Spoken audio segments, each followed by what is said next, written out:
Good afternoon student. अगला video में Hindi grammar class 7 के लिए चैप्टर 1 की जो चर्चा की गई थी उसमें भाषा और व्याकरण, लिपि और बोली की बात आई थी। उसमें भाषा के बारे में, वर्ण के बारे में, लिपि के बारे में आपने समझ लिया है। आज हम चर्चा करने जा रहे हैं व्याकरण का पहला विभाग है वर्ण विचार। तो वर्ण विचार जैसा कि आप जानते हैं, अगले क्लास में भी पढ़े हैं कि वर्ण वह मूल ध्वनि है जिसका खंड या टुकड़ा नहीं होता है। हिंदी वर्णमाला में वर्णों की संख्या 52 है। अब हम ये कुल वर्ण हैं। वर्ण में स्वर वर्ण, व्यंजन वर्ण, योगवाह, ऊष्म वर्ण आदि आदि जो वर्ण हैं इसकी अलग अलग चर्चा की जाएगी। पहले आप यह समझ लें कि वर्ण क्या होता है। वर्ण वह सबसे छोटी ध्वनि है जिसको कि हम टुकड़ा में विभाजित नहीं कर सकते हैं, और वर्णमाला वर्णों का वह समूह है, लगातार समूह, क्रमबद्ध समूह, तभी वह वर्ण से वर्णमाला का रूप लेता है। जैसे क, ख, ग, घ, अंग, ये लगातार जब हम वर्णों का उच्चारण कर रहे हैं तो वह वर्णमाला कहलाता है। वर्णमाला वर्णों के क्रमबद्ध समूह को ही कहा जाता है। अब आप समझ गए होंगे कि वर्णमाला किसे कहते हैं। तो इसका आंसर हो गया कि वर्णों के क्रमबद्ध समूह को ही हम वर्णमाला कहते हैं। बारी बारी से समझना है।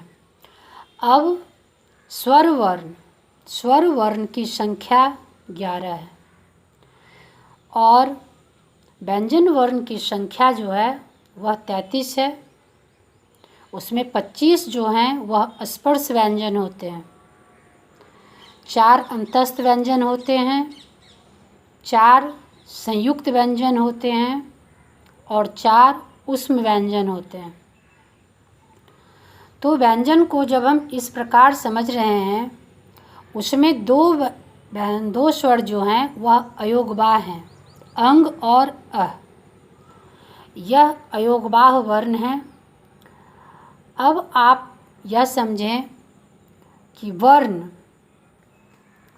जब दो वर्ण से मिलकर बनते हैं तब वह संयुक्त वर्ण कहलाते हैं, और स्वर वर्ण जिसका कि उच्चारण स्वतंत्र रूप से होता है, बिना किसी के सहयोग से होता है, उसे हम स्वर वर्ण कहते हैं, जिसमें किसी की सहायता न ली जाती है। जैसे अ, आ, हर्षई, ये वर्ण जो हैं यह स्वतंत्र हैं, लेकिन क का जब हम उच्चारण करते हैं तो क के साथ अ छुपा होता है, यानी स्वर वर्ण यहाँ व्यंजन को सहायता कर रहे हैं। क व्यंजन बनता है कब? जब उसमें अ स्वर वर्ण सहायता कर रहे हैं तो वह क्या होते हैं? व्यंजन। तो व्यंजन वर्ण की परिभाषा हम इस तरह से दे सकते हैं कि व्यंजन वर्ण का प्रयोग हम स्वर वर्ण की सहायता से करते हैं। अब ऊष्म व्यंजन, इसमें हम बताए हैं कि 4 ऊष्म व्यंजन होते हैं जिसके उच्चारण करने में घर्षण पैदा होती है। ऊष्म का अर्थ ऊष्मा यानी गर्मी, घर्षण पैदा होती है, उसके उच्चारण में ज़्यादा घर्षण लगता है, इसलिए उसे ऊष्म व्यंजन कहते हैं। और अंतस्थ व्यंजन जिसका उच्चारण की अंदर से होता है और उतना स्पष्ट नहीं हो पाता है, वह कहलाता है अंतस्थ व्यंजन, यानी य, र, ल, व। अब आप संयुक्त व्यंजन के बारे में समझेंगे कि संयुक्त व्यंजन, संयुक्त का अर्थ होता है जुड़ा हुआ, मिला हुआ। तो जब दो वर्ण मिल करके एक वर्ण को उत्पन्न करते हैं तो वह कहलाते हैं संयुक्त व्यंजन। क में हलंत जोर मूर्धन्य स होता है अक्ष, त में हलंत जोर र यानी त्र, ज्ञ, ज जोर, ज में हलंत जोर य, ज्ञ। तो यह वर्ण जो है यह है संयुक्त वर्ण, संयुक्त वर्ण। त में हलंत जोर र, त्र। तो दो वर्णों के मेल से जब एक नए वर्ण होते हैं तो उसे हम कहते हैं संयुक्त वर्ण। इस तरह से आप वर्ण को समझ लिए होंगे। अब वर्ण के भी कई रूप हैं। जब हम वर्ण की चर्चा करेंगे और आगे तो हम बताते जा रहे हैं आपको कि स्वर वर्ण के उच्चारण में भी जब हम ये आपको बता चुके हैं कि इसका उच्चारण स्वतंत्र रूप से होता है, लेकिन इसके भी कई रूप हैं, ह्रस्व स्वर और दीर्घ स्वर। ह्रस्व वर्ण का जो उच्चारण होता है उसके उच्चारण में बहुत कम समय लगता है। जैसे अ के उच्चारण में कम समय लगा, इससे पता चलेगा आपको कि यह ह्रस्व है।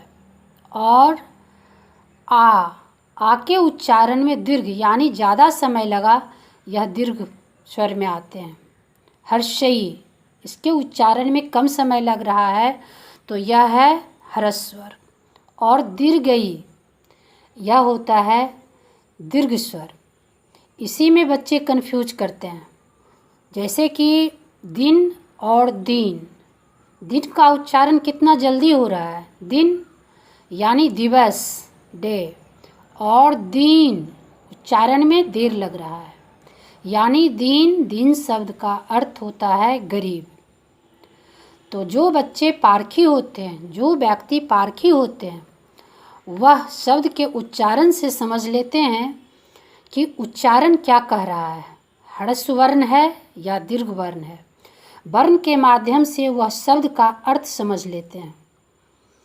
उसी तरह से बहुत ढेर सारे शब्द हैं। जैसे जिस व्यक्ति को या बच्चे को यह पता चल जाता है कि वर्ण के उच्चारण का अर्थ हम सही समझ रहे हैं या नहीं, तो उन्हें शब्द को बनाने में, शब्द को समझने में बहुत आसानी होता है।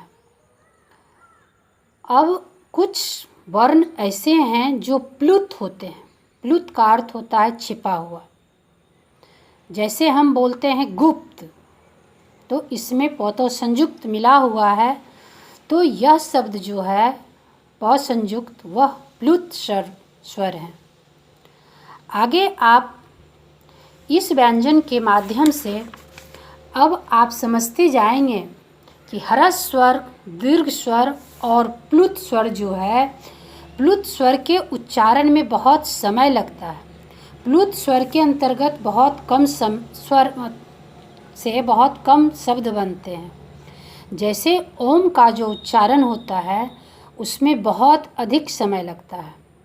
सीधे तौर पर आप समझें, ह्रस्व स्वर के उच्चारण से दीर्घ स्वर में दुगना समय लगता है, और दीर्घ स्वर के उच्चारण में ह्रस्व स्वर से दुगना समय लगा, और प्लुत स्वर के उच्चारण में दीर्घ स्वर से दुगना समय लगता है। इसलिए प्लुत स्वर से जो शब्द बनते हैं उसकी संख्या नगण्य होती है, बहुत कम होती है। जैसे ओम का उदाहरण जो है वह प्लुत स्वर का उदाहरण है। स्वर में अब हम थोड़ा सा मात्रा की चर्चा कर देना चाहेंगे इस वीडियो के माध्यम से, कि स्वर से मात्रा का निर्माण होता है, लेकिन अ जो स्वर है वह मात्रा रहित स्वर है। अ का कोई मात्रा नहीं होता है। आ तो आप समझते हैं, आकार से बनता है, आ से आकार, हर्षई से हर्षिकार, दीर्घई से दीर्घिकार। तो मात्रा का शब्द पे बहुत अधिक प्रभाव पड़ता है। जैसा कि आपको हम थोड़ा देर पहले बताए हैं कि हर्षिकार और दीर्घिकार से कितना अंतर हो गया। द में हर्षिकार लगाए तो दिन बना, और द में दीर्घिकार लगाए तो वह दीन गरीब बन गया। तो जब भी साहित्य की रचना होती है तो वहाँ मात्रा एक विशेष मायने रखता है। जब तक हमें मात्रा का सही ज्ञान नहीं होता है, पग पग पर हम धोखा खाते हैं। जैसा कि व्याकरण में आपको यह धीरे धीरे करके उस स्थान पे ले जाएंगे जहाँ से आप एक साहित्य कोश का निर्माण कर सकते हैं। लेकिन उतनी जल्दी इस पे गौर करने से बात नहीं बन सकती है, एक एक चीज़ पे गौर करना पड़ता है। अब हम अयोगवाह की चर्चा पहले कर चुके हैं, तो अयोगवाह में अनुस्वार और विसर्ग आते हैं। अनुस्वार, अ में अनुस्वार लगाते हैं तो अंग बनता है। प अनुस्वार ख, पंख। पंख का मतलब होता है चिड़िया को जो पंख लगा रहता है।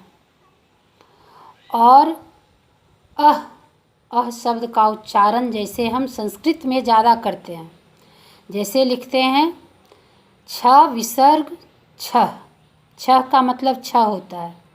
तो ये अनुस्वार और विसर्ग का प्रयोग यहाँ तक इस वीडियो के माध्यम से आप समझ गए हैं। अब अनुनासिक और आगत ध्वनि भी इसी